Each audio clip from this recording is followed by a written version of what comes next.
291 Komunikasi antara seorang pria dan wanita. 1. Mengapa begitu Gu Qingqing mendengar kata, iblis besar, ini, ia langsung merasa bahwa orang ini sepertinya bukan orang yang baik. Namun, Gu Qingqing juga tidak memiliki banyak waktu untuk memedulikannya. Ia masih memiliki banyak pekerjaan. Begitu pulang sekolah, Gu Qingqing langsung pergi ke tempat himpunan mahasiswa. Kali ini, ada rangkaian proyek untuk memperingati hari ulang tahun ke-100 Universitas N. Para pemimpin sekolah sangat mementingkan acara ini. Dengar-dengar juga, sponsor terbesarnya adalah Leng Xicheng. Sekarang Leng Xicheng telah menjalankan entertainment TV selama 2 tahun. Mengandalkan berita dari mulut ke mulut dari mahasiswa, drama yang ia buat sendiri mendapat banyak pujian dan reputasi yang bagus.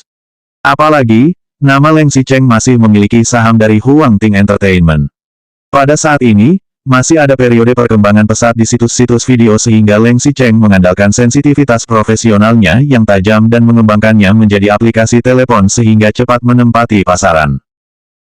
Hanya saja, foto besar yang dipajang untuk prom Natal kali ini adalah Leng Xicheng dan Su Zipei. Mahasiswa-mahasiswi Universitas N tahu bahwa jika menyebutkan soal laki-laki dan perempuan paling populer di kampus, sudah pasti itu adalah Leng Xicheng dan Su Zipei. Selama bertahun-tahun, satu-satunya gadis yang dekat dengan Leng Xicheng adalah Su Zipei. Meskipun mereka berdua tidak mengumumkan hubungannya, mereka selalu akan menghadiri di setiap acara bersama dan mengambil hadiah bersama. Mereka juga sama-sama dipotret untuk foto promosi. Jika Leng Xicheng dan Su Zipei berdiri bersama, mereka benar-benar terlihat sebagai laki-laki emas dan perempuan giok. Kehadiran mereka berdua sangat menarik perhatian. Dalam kompetisi pemilihan pasangan populer kampus, mereka menduduki peringkat pertama selama 3 tahun berturut-turut. Su Zipei masuk ke tempat himpunan mahasiswa saat situasi sedang sibuk. Ia melihat semua orang yang sedang sibuk mengerjakan tugas masing-masing, lalu tersenyum dan berkata, terima kasih untuk semuanya yang telah mengorbankan waktu luang kuliah untuk membantu. Saya akan mentraktir semuanya untuk makan malam nanti. Ada seseorang yang bersorak, lalu ada yang berteriak, Wakil Presiden, kapan Presiden akan datang? Presiden yang dimaksud adalah Leng Xicheng. Su Zipei hanya tersenyum dan menjawab, dia mungkin tidak akan datang hari ini.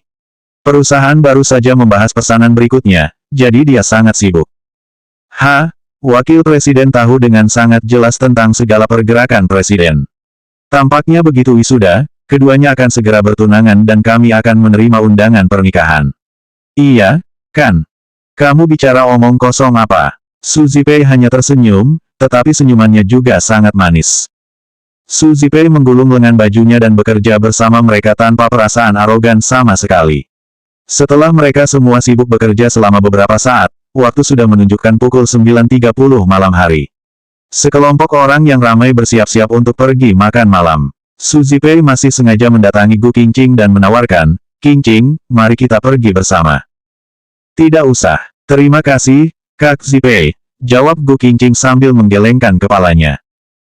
Su Zipei berkata lagi, maaf karena Zijin agak manja. Aku sudah menegurnya. Kalau begitu, kamu pulanglah lebih awal malam ini.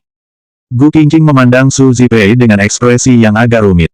Lupakan saja jika Su Zijin adalah gadis yang bermuka dua dan suka mempermainkan hati para laki-laki. Gu Qingqing bisa merasakan bahwa Su Zipei benar-benar peduli padanya dan sikapnya juga benar-benar tulus.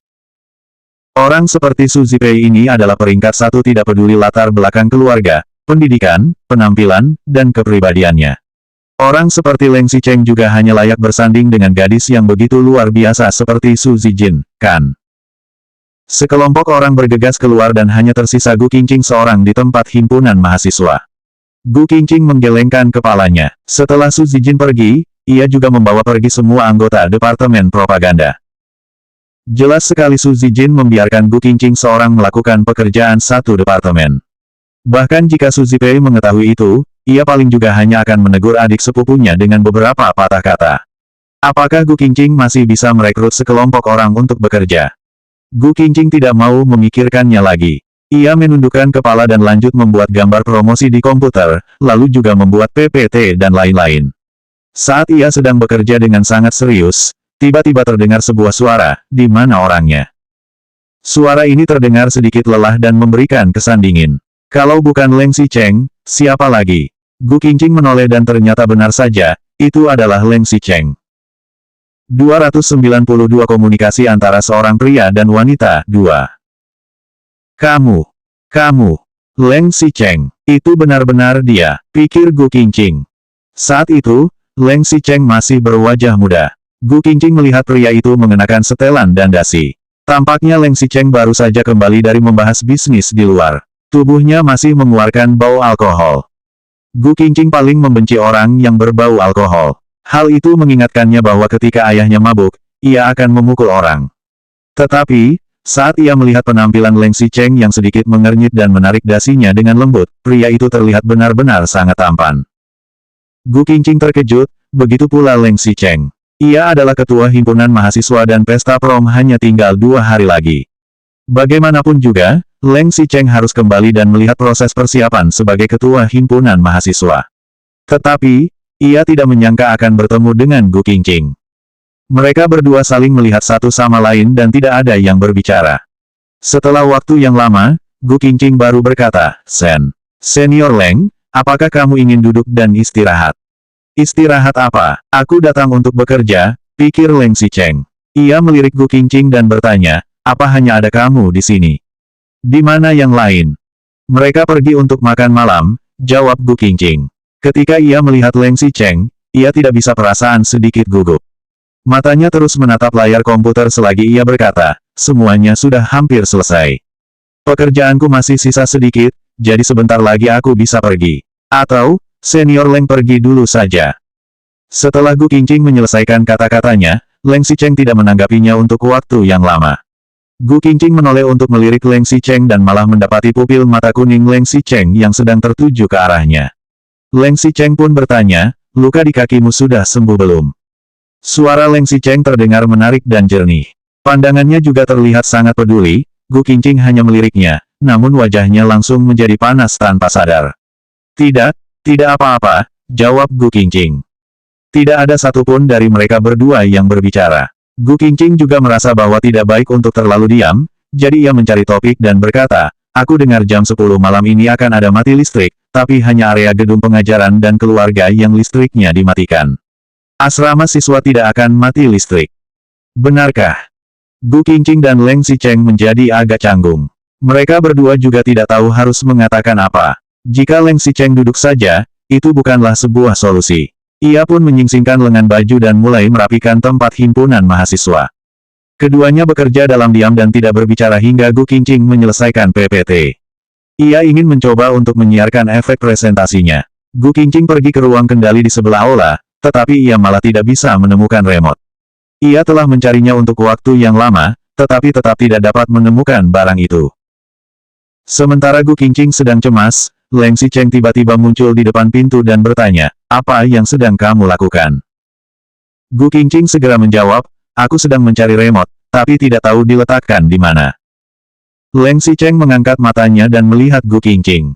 Ia melangkah dan berjalan ke sana. Pintu tertutup di belakang Leng Xicheng selagi ia menarik lemari dan menunjukkan, di sini.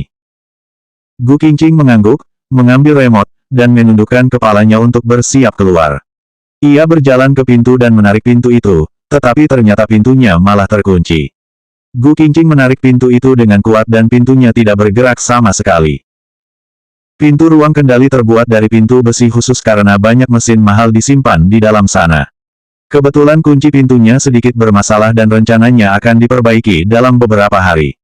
Tanpa disangka, pintu itu sekarang mengunci mereka berdua di dalam. Senior, pintunya. Leng Xicheng sedikit mengernyit. Ia menarik pintu itu dengan kuat, tetapi pintunya tidak bisa dibuka. Kemudian, Leng Xicheng baru teringat bahwa sebelumnya ada siswa yang melaporkan bahwa kunci pintu ini sedikit bermasalah sehingga usahakan untuk tidak tinggal sendiri di ruang kendali. Setelah selesai bekerja, pintu itu harus dikunci. Leng Xicheng tidak berpikir dan melupakan hal itu hanya untuk sementara waktu, tetapi mengakibatkan kesialan sebesar ini. Tidak apa-apa, aku akan meminta guru untuk datang membuka pintu, kata Leng Xicheng. Leng Xicheng baru saja mengambil ponsel dan hendak melakukan panggilan telepon. Tiba-tiba, bola lampu di atas kepalanya berkedip-kedip dan mati. Sekarang ia baru teringat bahwa tadi Gu Qingqing juga sempat membahas ini dengannya, tentang mati listrik di area pengajaran. Selanjutnya bab 293 komunikasi antara seorang pria dan wanita 3.